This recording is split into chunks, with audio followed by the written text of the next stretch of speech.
नमस्कार दोस्तों, मैं दयानंद पांडे अल्मोड़ा उत्तराखंड से आप लोगों के सामने फिर से उपस्थित हुआ हूँ आज चित्रकला के नोट से लेकर। ठीक है ना। इससे पहले मैं 7 वीडियो आपको दे चुका हूँ चित्रकला में। चित्रकला प्रागैतिहासिक चित्रकला की 7 वीडियो मैंने आपको दे दिए हैं। ठीक है ना। तो आप मेरे चैनल में जाके आप उन वीडियो को देख सकते हैं और जो भी उनमें से आपको इंपॉर्टेंट चीज़ें लगती हैं वो आप नोट डाउन कर सकते हैं। ठीक। पर अब बात रही, अभी तक तो बात हमने करी प्रागैतिहासिक चित्रकला की। अब हम बात करेंगे आद ऐतिहासिक चित्रकला की। आद ऐतिहासिक चित्रकला के अंतर्गत सिंधु घाटी की सभ्यता आ जाती है। तो उसमें सिंधु घाटी की सभ्यता में 2 टॉपिक बहुत इंपॉर्टेंट रहते हैं। वो रहते हैं मोहनजोदड़ो की चित्रकला और हड़प्पा की चित्रकला। ठीक है। तो जो हड़प्पा और मोहनजोदड़ो की जो चित्रकला है, इसको मैंने 2 पार्ट में रख दिया, पार्ट 1 पार्ट 2 करके मैंने ऐसे रख दिया। टॉपिक वाइज़ तो मैंने अलग-अलग उसको नहीं किया है, क्योंकि देखो अगर वहाँ परिपक्व स्थलों की बात भी करते हैं तो वो 6 परिपक्व स्थल मिले हैं, तो उनके बारे में भी हम बात करेंगे। तो मैंने इसको 2 पार्टों में रखा है, पार्ट 1 पार्ट 2 करके, क्योंकि एक पार्ट में अगर मैं बनाता फिर बहुत बड़ी भी वीडियो बन जाती, करीब-करीब 200-250 क्वेश्चन एक उससे बन जाते। ठीक है ना। तो मैंने क्या किया है कि जो इम्पोर्टेंट जो चीज़ें हैं तो वो मैंने 2 पार्टों में रख दिया है उसको। लगभग एक पार्ट में से हम 50 60 पे से 70 जितने भी क्वेश्चन बनेंगे वो बना लेंगे, और एक पार्ट मैं बना चुका हूँ इसका, वो मैं अभी आपको दे दूँगा। ठीक है ना। तो हम अब जो बात करेंगे ये हमारा अध्याय है 2। देखिए क्या हो जाता है ना कि जब एग्ज़ाम हम करते हैं तो बहुत सारी चीज़ें सिंधु घाटी सभ्यता के अंतर्गत जो हड़प्पा है, मोहनजोदाड़ो है, लोथल है, धोलावीरा है। ठीक है ना। तो और उसके अलावा भी कि अगर हम बात करते हैं कालीबंगन है, बनवाली है, यहाँ से बहुत सारे क्वेश्चन कभी-कभार पूछ देता है वो। ठीक है ना।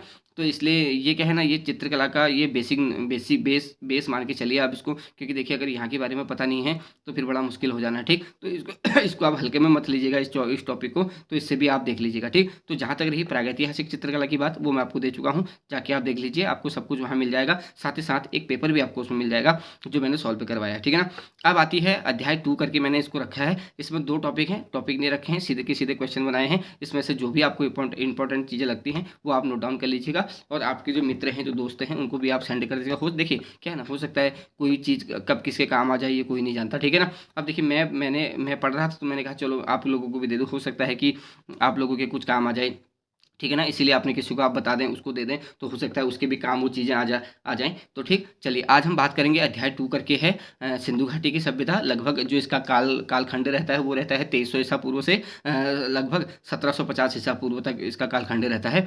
तो उसी के अंतर्गत हड़प्पा और मोहनजोदाड़ो की सभ्यता की चित्रकला की सभ्यता भी आ जाती है। तो हम उस पर आज बात करेंगे। ये रहेगा अध्याय 2, और हम शुरू करते हैं। जो मैंने इसके आपके शॉर्ट नोट्स जो मैंने बनाए हैं वन लाइनर, वो आप तक मैं पहुँचा देता हूँ। आप देख लीजिएगा, जो भी आपको सही लगे उनको नोट डाउन कर लीजिएगा, और वीडियो को लाइक शेयर और कमेंट करिएगा, लेकिन अच्छे करिएगा, गंदे गंदे कमेंट मत करिएगा।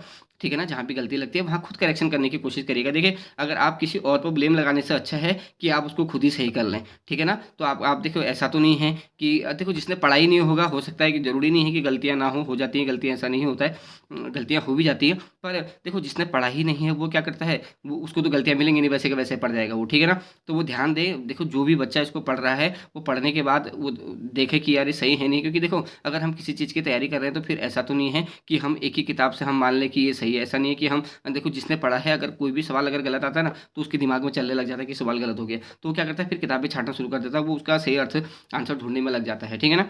अब जिन लोगों ने पढ़ा ही नहीं है वो क्या उसमें गलतियाँ ढूंढेंगे, जाहिर सी बात है, पढ़ा ही नहीं है तो फिर क्या गलतियाँ, उनके लिए तो वही सही है, फिर वो क्या कर सकते हैं, उसके लिए मैं कुछ नहीं कर सकता हूँ। पर मैंने कोशिश करी है कि कुछ गलत मैं ना लिखूँ उसमें, कुछ भी गलत ऐसा नहीं है। अब क्या है ना, कभी कभार हो जाता है, वो बाई मिस्टेक हो जाता है, तो आप उसको खुद ही करेक्शन कर लीजिएगा, खुद सही कर लीजिएगा। चलिए हम चलते हैं अपने टॉपिक की ओर और शुरू करते हैं। टॉपिक सिंधु घाटी की सभ्यता की हम बात करेंगे। उसमें मैंने टॉपिक में कुछ क्वेश्चन बनाए हैं, 30 से 40 50 क्वेश्चन जितने भी होंगे वो आप नोट डाउन कर लीजिएगा। चलिए शुरू करते हैं, चलते हैं टॉपिक की ओर। ओके, हम शुरू करते हैं। सिंधु घाटी सभ्यता की कला की मैंने आपसे बात करी थी, उसके वन लाइनर जो नोट्स मैंने बनाए हैं वो आप तक मैं आपको बता रहा हूँ। चलिए शुरू करते हैं। क्वेश्चन नंबर पहला है हमारा, देखो सिंधु घाटी की सभ्यता का कालखंड जो है वो है 2300 से 1750 ईसा पूर्व तक। ठीक है ना। ये मैं आपको बता चुका था। उसके बाद हमारा जो पहला क्वेश्चन है वो क्वेश्चन है हड़प्पन सभ्यता किसे कहते हैं, तो हड़प्पन सभ्यता बोलते हैं सिंधु सभ्यता को। ठीक है।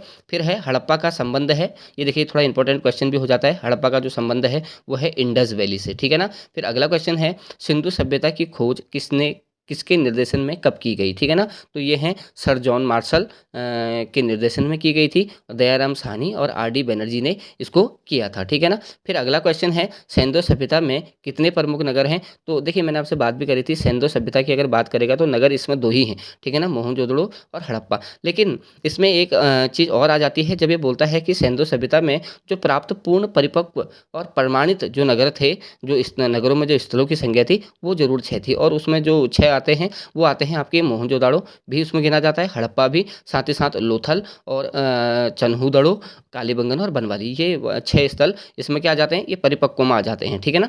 चलिए फिर बात करते हैं अगला क्वेश्चन, हड़प्पा संस्कृति के अवशेष मिलते हैं। ये देखिए ये क्वेश्चन मैं आप लोगों के लिए छोड़ देता हूँ, ठीक है ना, कि हड़प्पा के जो अवशेष मिलते हैं वो कहाँ मिलते हैं, हड़प्पा की संस्कृति है कहाँ, हड़प्पा कहाँ है। अगर आपको ये पता है कि हड़प्पा कहाँ है तो फिर आप इसको बना लेंगे इस क्वेश्चन को, ये मैंने आपके लिए छोड़ा है, ठीक है ना। फिर है नगरीय सभ्यता का प्रथम उदाहरण मिलता है, बहुत इंपॉर्टेंट है। देखो नगरों की जो सभ्यता का जो उदाहरण मिलता है वो मिलता है मोहनजोदाड़ो और हड़प्पा दोनों से ही इसको मिलता है, ठीक है ना। फिर अगला है भारत में सर्वप्रथम नगरों का जो प्रादुर्भाव हुआ था, देखो नगर जहाँ से हम शुरुआत करते हैं कि नगर बनने जहाँ से शुरू हुए हैं वो घाटी है, वो जो सभ्यता है, सॉरी वो जो सभ्यता है वो है सिंधु घाटी सभ्यता, ठीक है ना। फिर है सिंधु सभ्यता के नगर किस पद्धति पर आधारित है। देखिए ये वेरी इंपॉर्टेंट सवाल है, इसको आप ध्यान में रख के चलिएगा। ये पद्धति है ग्रीड पद्धति, ठीक है। चलिए अगला क्वेश्चन में आते हैं, हड़प्पा नगर को कितने भागों में विभाजित किया गया है। मैंने अभी आपको बता दिया, वैसे हड़प्पा नगर को 2 भागों में विभाजित किया गया है, ठीक है ना। फिर देखिए यहाँ से आ जाती है, अब देखो एक चीज़ मैंने इसमें थोड़ा सा इंपॉर्टेंट एक चीज़ मैंने इसमें रखी है, इसको थोड़ा सा आप ध्यान से देखिएगा, ठीक है ना। बहुत बार इस क्वेश्चन को पूछ भी देता है तो फिर हम कंफ्यूज हो जाते हैं इसमें। देखिए इसमें 2 आपको पता होंगी कि मूर्तियाँ मिली हैं, और एक आपकी मोहनजोदाड़ो से मिली, दूसरी आपकी हड़प्पा से मिली, ठीक है ना। तो मोहनजोदाड़ो में जो मूर्ति मिली वो मिली नर्तकी की, और वो किसकी थी, वो कांस्य प्रतिमा थी, याद रखिएगा इस बात को। और उसकी जो ऊंचाई थी वो थी लगभग 10.5 सेंटीमीटर यानी कि 4.1 इंच, ठीक। और नटराज की जो मूर्ति मिली है वो हड़प्पा में मिली है, और ये भी जाहिर सी बात है कांस्य की होगी, क्योंकि देखिए उस टाइम लोहे का ज्ञान तो उनको था नहीं, ठीक है ना। तो ऐसा और कोई चीज़ तो ज्ञान तो, क्योंकि जो अगर हम सिंधु घाटी की सभ्यता की बात करते हैं तो हम उस जो सभ्यता है उसको बोलते ही कांस्य युगीन है, ठीक है ना।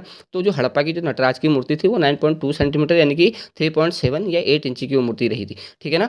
तो ये दोनों को आप याद रखिएगा, ये कभी कभार इसको पूछ भी देता है, ठीक है ना। सिंधु सभ्यता समकालीन थी, ये नील घाटी की सभ्यता मिस्र में, जो मिस्र की जो सभ्यता है उसको बोलते हैं नील घाटी की, और इराक की जो सभ्यता है उसको मेसोपोटामिया की सभ्यता बोलते हैं। तो इन्हीं के समकालीन ये सिंधु सभ्यता भी मानी जाती है, ठीक है ना। फिर अगला क्वेश्चन है इसमें, पूरा पाषाणकालीन सभ्यता से लेकर हड़प्पा सभ्यता तक के सांस्कृतिक अवशेष मिलते हैं, और ये मिलते हैं मेहरगढ़ में, ठीक है ना। मैंने आपको बोला भी था, एक क्वेश्चन मैंने कल दिया भी था, मैंने उसमें बोला था मेहरगढ़ के बारे में जब बात की थी तो हमने बोला था मानव युगीन प्राचीन बस्ती है मेहरगढ़, ठीक है ना। तो चलिए अगर अगले क्वेश्चन की बात करते हैं, वस्त्रों के लिए कपास की खेती। देखो ये भी जो कपास हम यानी कि रुई जिसको आप बोलते हो, ठीक है ना, वो भी देन किसकी है, सिंधु सभ्यता की देन है। भारत की कला सबसे प्राचीन, भारत की कला का सबसे प्राचीन केंद्र, देखिए कला की जो शुरुआत हुई है, जो जहाँ से हम बात करते हैं वो है सिंधु घाटी की सभ्यता। देखो मोहरे थी, यहाँ ये पूछ देता है कि सिंधु घाटी की मोहरे कैसी थी, ठीक है ना। तो यहाँ ध्यान में रखिएगा चकोर थी, ये चकोर उत्कीर्ण की थी, और गड्ढेदार ये मोहरे हुआ करती थी, ठीक है ना। एक चीज़ मैं आपको और बता दूँ, देखो हड़प्पा की अगर हम बात करते हैं ना तो वो जाना जाता ही मोहरों के लिए, मोहरों की प्रसिद्धता थी वहाँ, ठीक है ना। फिर है हड़प्पा सभ्यता में सर्वप्रथम उपासना। देखिए अब हर किसी सभ्यता में किसी न किसी देवी देवता की पूजा की जाती है, तो ये करते थे मातृ देवी की, और जो यहाँ पूजा जो सर्वाधिक जो उपासना रहती थी मातृ देवी की, और साथ ही साथ शिव को ये पशुपति नाथ के रूप में ये लोग पूजते थे, और वृक्ष की पूजा करते थे पीपल की, और लोहे का ज्ञान इनको नहीं था। देखो मैंने भी आपको बताया लोहे का ज्ञान इसलिए नहीं था क्योंकि जो सिंधु घाटी की सभ्यता है वो कांस्य युगीन सभ्यता है, ठीक है। चलिए सिंधु घाटी मूर्तियों का निर्माण किस पद्धति में हुआ। देखिए ये भी बहुत इंपॉर्टेंट क्वेश्चन है कि निर्माण किस पद्धति में हुआ है। ये हुआ है आपकी चकोटी पद्धति में, यानी कि चकोटी पद्धति थी, और पकी हुई ईंटों की वो बने हुए थे, ठीक है ना। जो निर्माण हुआ है वो पकी हुई ईंटें थी। सिंधु सभ्यता के मुख्य खाद्यान्न यानी कि जो खाद्य सामग्री थी वो क्या थी, वो थी गेहूं और जौ, ठीक है ना। फिर आ जाता है वर्तमान में मैं खोजा गया, ये थोड़ा सा इंपॉर्टेंट क्वेश्चन भी है। वर्तमान में खोजा गया जो ये क्वेश्चन, इसको ध्यान से देखिएगा थोड़ा सा। वर्तमान में खोजा गया हड़प्पा कालीन विशालतम नगर कौन सा है, तो यह है राखीगढ़ी, और राखीगढ़ी कहाँ है, राखीगढ़ी है हरियाणा में, ठीक है ना। अगला क्वेश्चन है इसी में कि अगला क्वेश्चन दिया है, हड़प्पा से प्राप्त एक श्रृंगी वृषभ की जो वृषभ जो मिला है वो सेलखड़ी से बना हुआ है और वो सुरक्षित कहाँ है पूछेगा तो वो है इंडियन म्यूजियम कोलकाता में है। ठीक है ना, इंपॉर्टेंट क्वेश्चन भी बनता है। चलिए एक चीज़ और बता देते हैं, हड़प्पा में जो मूर्ति की जो मूर्ति पूजा शुरुआत की जाती है वो हड़प्पा संस्कृति से होती है और यहाँ की जो लिपि है वो लिपि है चित्रात्मक और अक्षरों की संख्या है 400, ये ध्यान में रख के चलेगा। ठीक है ना, सर्वाधिक अभिलेख युक्त जो मोहरें मिली हैं वो भी आपकी कहाँ मिली हैं, हड़प्पा ही मिली हैं। आकृति जो है उन मोहरों की वो उभरी हुई है थोड़ा सा। ठीक है ना, मैंने बोला भी था मोहरें जो हैं वो क्या है, वो थोड़ा चकोर भी हैं और साथ ही साथ उभरी हुआ उनका आकार है। ठीक है, फिर है टेराकोटा की मूर्ति। देखो टेराकोटा है क्या, पहली बात तो ये है टेराकोटा क्या है, पक्की मिट्टी से बनाया जाता था टेराकोटा। ठीक है ना, तो पक्की मिट्टी का बना रहता था। ठीक, मध्य प्रदेश के गुजनेरिया से तांबे के कितने यंत्रों के उदाहरण प्राप्त होते हैं, मोस्ट इंपॉर्टेंट है 424 उदाहरण वहाँ से प्राप्त होते हैं। ठीक है ना, हड़प्पा प्रसिद्ध है देखो ईंटों के उपयोग के लिए। आपने देखा होगा कि नगर है, बहुत अच्छी सुविधाएं हैं हड़प्पा की संस्कृति में देखने को मिलती है। जब भी आपको मिलेगा हड़प्पा और मोहनजोदड़ो की संस्कृति पढ़ने का मौका तो आप उसको पढ़िएगा जरूर। ठीक है ना, फिर अगला क्वेश्चन इसमें आ जाता है आपका, इसमें दिया है ये है सेंधो सभ्यता में चित्रकला संबंधी सर्वाधिक जानकारी मिलती है। जो सर्वाधिक जो रंग की हम बात करते हैं, जो बोलते हैं ना कि जैसे मान लो सभ्यता है वहाँ चित्रकारी संबंधी जो सर्वाधिक जानकारी मिलती है, कैसे पता चलता है, बोलता है कि लाल रंग से की गई चित्रकारी। ठीक है ना, बर्तनों पर वो किसके का प्रयोग करते थे, लाल रंग का प्रयोग करते थे, उससे भी पता चलता है कि ये क्या होगी, सिंधुकालीन सभ्यता होगी। ठीक है ना, और जो प्राप्त पात्र थे उसमें जो चित्रकारी की गई है पात्रों में जो प्रयोग की गई है वो काले रंग की वहाँ प्रधानता उन्होंने रखी है, काले रंग का ज़्यादा उसमें प्रयोग किया गया है। ठीक है, तो ये तो है सिंधु घाटी सभ्यता की कला का पार्ट 1। ठीक है ना, और ये चैप्टर 2 है हमारा, इसका पार्ट 1 मैंने आपको दे दिया है। ये इसका एक और बनाएंगे क्योंकि अगर मैं इसी में बना देता तो फिर वो बहुत बड़ा हो जाता, तो इसलिए मैंने इसमें बनाया नहीं। इसका पार्ट 2 भी मैं आपके लिए रखूंगा, तो इसमें से आप देख लीजिएगा, जो भी आपको इंपॉर्टेंट क्वेश्चन लगते हैं उनको आप नोट डाउन कर लीजिएगा। और नोट डाउन करने के साथ साथ अगर आपके जो मित्र हैं उनको भी आप इनको शेयर कर दीजिएगा और साथ ही साथ चैनल को भी सब्सक्राइब करिएगा और कमेंट भी करिएगा, अच्छे कमेंट करिएगा, मैं आपको पहले भी बोल दिया हूँ। और बाकी नोट डाउन कर लीजिएगा। चलिए आज के लिए ही इतना ही, बहुत बहुत धन्यवाद आप लोग का।